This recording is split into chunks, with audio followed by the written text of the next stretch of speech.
I had little social or romantic experience when I entered into an arranged marriage. The man I married was the son of a small to medium-sized company's president. My family also owned a small business with a few dozen employees. Our parents probably met somewhere and, realizing they had children of marriageable age, arranged our meeting. I lost my mom when I was young, and my dad raised me alone. Being an only daughter, he was concerned about my future and somewhat forcefully arranged the marriage. As for me, I was shy and not very good at making friends. After graduating high school, I started working at my dad's company. I had no part-time job experience and never went out at night. I wasn't interested in romance, so the idea of an arranged marriage actually suited me. I had a crush during my school days, but never dated anyone. The only men I interacted with were my dad and the male employees in their 40s at our company. Having almost no experience in love, I thought I couldn't possibly get married. However, I was lucky to have this arranged marriage opportunity, and I wanted to put my dad at ease, so everything went smoothly and led to marriage. My husband was 3 years older than me, but looked much younger. He also joined his dad's company after high school and was expected to become its president. The business was doing well, and, as it turned out, he was quite my type. I fell for him at our first meeting but couldn't make the first move. To my surprise, he proposed during our second meeting alone.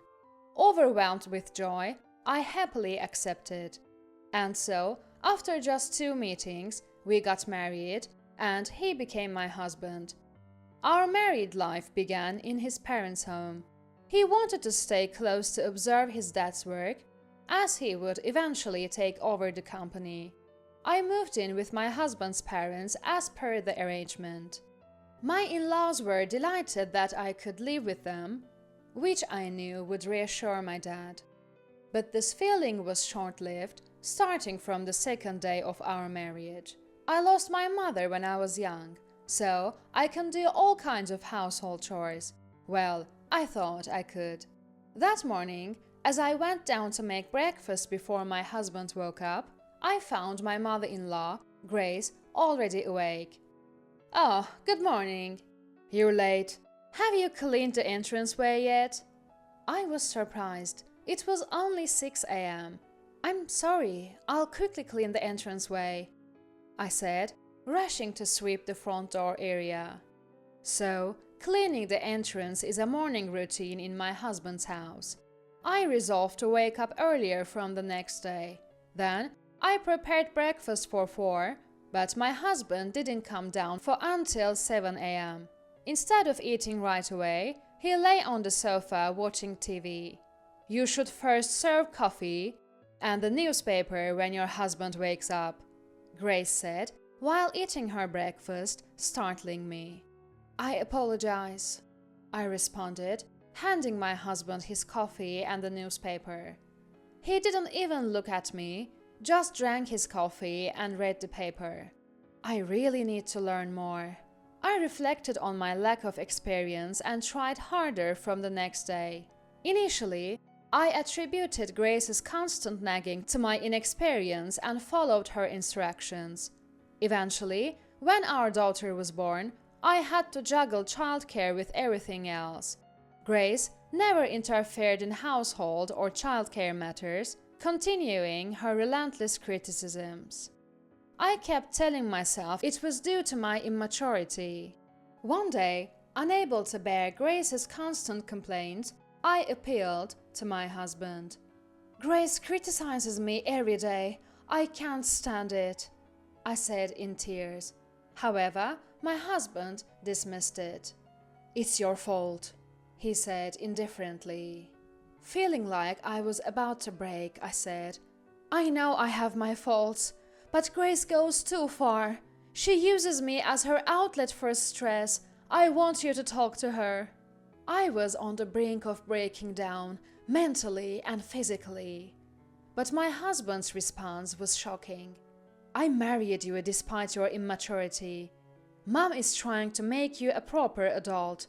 Can't you see that?" he retorted angrily. "Even so, Grace's behavior is excessive," I argued. Suddenly, he became calm and said, "If you speak ill of Mom, let's get a divorce. Go back to your parents' house." He left the room. I couldn't comprehend his words at first, but as I calmed down, the reality of his words and the thought of divorce crossed my mind. Anticipating Grace's intervention, I decided to return to my parents' house for the time being. The next day at my parents' house, I received divorce papers from my husband. I resolved to go through with the divorce. However, my dad opposed it. He must have been upset about his only daughter getting divorced so soon. I explained the situation earnestly, but he only advised me to endure. Now that I think about it, Dad was always lenient with his mother, but strict with Mom. Perhaps he was also concerned about appearances when his daughter returned home after a divorce. In the end, Dad took me back home, where I apologized to my husband and Grace, and things went back to how they were. But since then, Grace's criticisms escalated. One day, as I was busy with household chores, "Coffee," Grace said. Surprised, I replied, "Yes," and served her coffee. It was the first time Grace had asked me for something, though my husband often did. I usually did the cooking, cleaning, and tidying up, but had never been asked to bring coffee or anything else. Maybe she's tired? I thought at the time, but then it continued the next day and the day after. "Coffee, newspaper." She would just sit on the sofa, not moving at all. I started wishing she would do these things herself, but then, during a meal, "Oh, today's seasoning is too strong. Are you trying to make us sick?" she said. I replied, "I'm sorry, I'll remake it." But she said, "No, it's okay. It would probably be the same anyway," eating her meal while clearly complaining. I had been criticized for my seasoning before, but this time she added spiteful comments. I was a bit angry but could only apologize. "I'm terribly sorry. I'll be more careful in the future." I apologized again. My husband and father-in-law, Daniel, seemed unconcerned, laughing while watching TV. Only my daughter looked at me with concern. Honestly, I didn't want her to see me being scolded. That's why, even when Grace criticized me, I would just say, "Understood," and try to ignore it. But perhaps that bothered her. Her criticisms began to extend to my daughter. "It's the parent's fault if the child doesn't have manners. Since the parent lacks manners, the child becomes ill-mannered too," she would say loudly in front of my daughter. That was too much. "Please, Grace, could you speak a little softer?" I asked, but she became hysterical. "You're the one who raised her that way. I'm just trying to teach her properly, and you're making me out to be the villain?" she screamed. Even my husband finally noticed and asked, "What's going on?" But when I explained, he said, "Well, you can't blame her," defending Grace. From then on, Grace would call me over for any little thing and berate me. In my younger days, I thought it was my inadequacies that upset Grace. Now, I realize it's different. She just wants to torment her daughter-in-law. Realizing this, I gradually started to feel a sense of disgust towards Grace. However, as long as we lived together, I had to see her face every day. Whenever I mentioned wanting to visit my parents, "Planning to neglect your duties here? You've become quite presumptuous," she would complain. Fearing her complaints if I went back home without permission, I hardly ever returned after getting married. During this time, my real dad passed away in a traffic accident. It was so sudden that I was in shock, but I couldn't listen to Grace's nagging anymore and rushed to my family home. I was too busy to remember what happened next. My dad's business collapsed, unable to recover after his sudden death. The company's lawyer, a friend of Dad's, handled all the paperwork, allowing me to stay beside Dad's portrait. Then, unexpectedly, the lawyer informed me of an inheritance from Dad. Being an only child, some real estate was left to me even after paying the final salaries to the employees. Despite my limited contact with him after marriage, Dad had always been concerned about me. Mixed feelings of happiness and regret for not being able to return home earlier overwhelmed me, and I couldn't stop crying. The inheritance amounted to a substantial sum of $1.2 million. I was surprised by the amount, but my husband's reaction was even more striking. He accompanied me to hear the will, unable to hide his delight even though it was right after Dad's death. His mind seemed entirely preoccupied with the inheritance. I looked at him and felt the same disgust I had for Grace. He had ignored my struggles with Grace, never helped with childcare or Daniel's company, just idly spent his days at home. I vowed to myself, who says I have to give him the inheritance? And began to contemplate a plan. As expected, when everything was settled and I returned home, Grace was waiting. Instead of her usual complaints, "You must be exhausted, take some rest," and she spoke to me in a way she never had before. In the decades since our marriage, I had never once received words of comfort from her. I was speechless at her sudden change, but her next words made everything clear. "By the way, I heard your dad left you an inheritance." I realized then. Grace was after my inheritance. I realized that my feelings had progressed from anger to hatred. Trying to hide my emotions, I calmly said, "Yes, that's right," while suppressing my loathing. "We'll be busy now. Our company needs rejuvenating." Grace mentioned eyeing my inheritance as a means to revitalize their business. The fact that she could discuss such matters so soon after my dad's passing shocked me. "Yeah, the car's been acting up lately too." My husband chimed in, clearly in a good mood. The thought of both Grace and my husband talking like this intensified my hatred. Sensing something was off, my daughter suggested, "Mom, let's take a break," and led me to our room. Thanks to her, I managed to escape the situation. From then on, Grace stopped her nagging, and she and my husband would excitedly discuss plans for reviving the company and look at catalogs for new cars. I suppressed my hatred as I went through each day. In a bold move, they even appointed my husband as the president of the company. He began spending lavishly, giving bonuses to employees and investing in new equipment without restraint.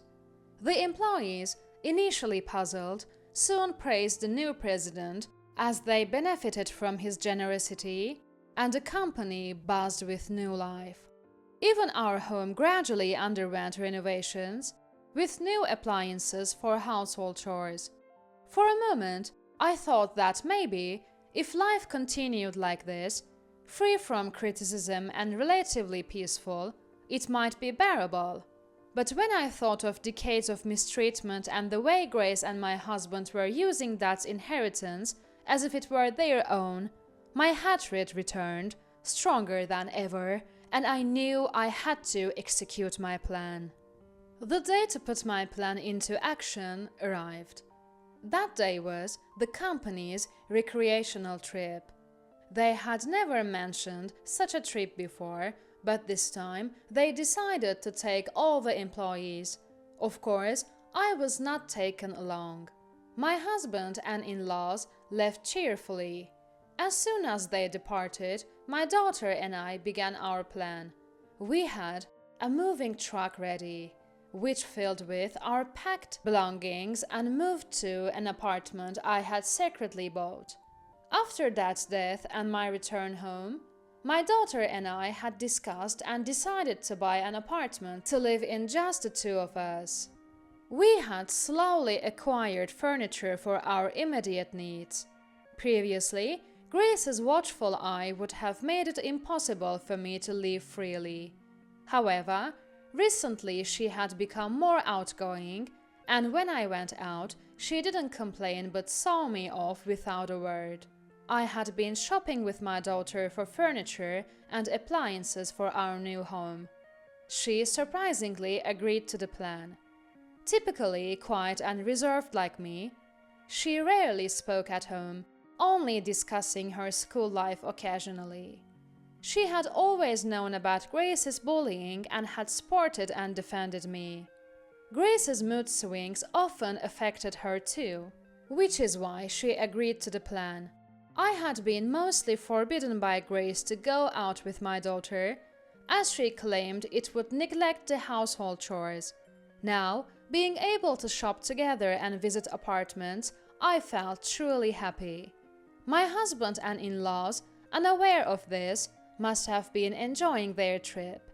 I regretted that I would not be able to see their surprised faces when they returned the next day. And then they came back from the trip in high spirits. I don't know what happened after that. The day after they returned from the trip, I received an angry call from my husband. "What are you doing? Where are you?" he shouted. "I can no longer live with your family. That's why I left the house. My daughter is with me," I calmly replied. "I've been supporting your immaturity all this time." His words confirmed he had always looked down on me. So, he never said or did anything, even though he knew Grace was bullying me. I regretted not seeing his true nature despite years together. But now, I feel no affection for my husband. "I won't accept this," he keeps saying. "You are now a stranger to me," I replied. "What are you saying? We haven't even signed divorce papers." He laughed, but I had the last laugh. "You had gave me the divorce papers, remember? Grace's name was even written as a witness." In fact, I had the divorce papers. Previously, when I was driven out of the house, the divorce papers had been sent to my parents' home, and I kept them hidden instead of throwing them away. After Dad died, I had filed the divorce papers as part of my plan. In reality, we had been strangers for a long time. His response was silence. Then I heard Grace's familiar voice. "Do you realize what you've done? This is a crime." Grace's voice, always scolding me, echoed in my ears. I calmly replied, "It's not a crime, Grace. You were the witness on the divorce papers." "That's a story from the past. To bring that up now!" Grace shouted and hurled insults at me. "I've endured your constant nagging every day. Even when you gave me divorce papers, I tolerated it and continued to live. But now, you're using the inheritance Dad left me for various expenses, aren't you?" "Well, that's—" Grace tried to make excuses, but I interrupted her. "I'm done with that kind of life. Fortunately, there were the divorce papers. Since they were never filed, I went ahead and submitted them. Is that a crime?" Grace was speechless. I concluded, "Thank you for everything. I'll be living with my daughter now. Take care of yourself," and hung up. That marked the end of a long period of revenge. As I expected, my ex-husband and former in-laws faced consequences. The money spent on reviving the company, buying new cars, and living lavishly turned into debt, and eventually the company collapsed. They apparently couldn't repay the money, and even had to sell the family home. My ex-husband, unable to find stable work, resorted to part-time jobs. Grace turned to alcohol and was eventually hospitalized with suspected dementia. As for me, even though I have the inheritance Dad left, I didn't want to take it easy and instead gained experience working part-time. Having married through an arranged marriage and living without any knowledge of society, it was tough at first, but now I enjoy the satisfaction of earning my own money and my days are fulfilling. My daughter secured a job and is busy working. Having married through an arranged marriage and endured many hardships, I want her to experience life, find good opportunities, and choose a partner that suits her. I'm now living life for myself, enjoying it in a way I never did before.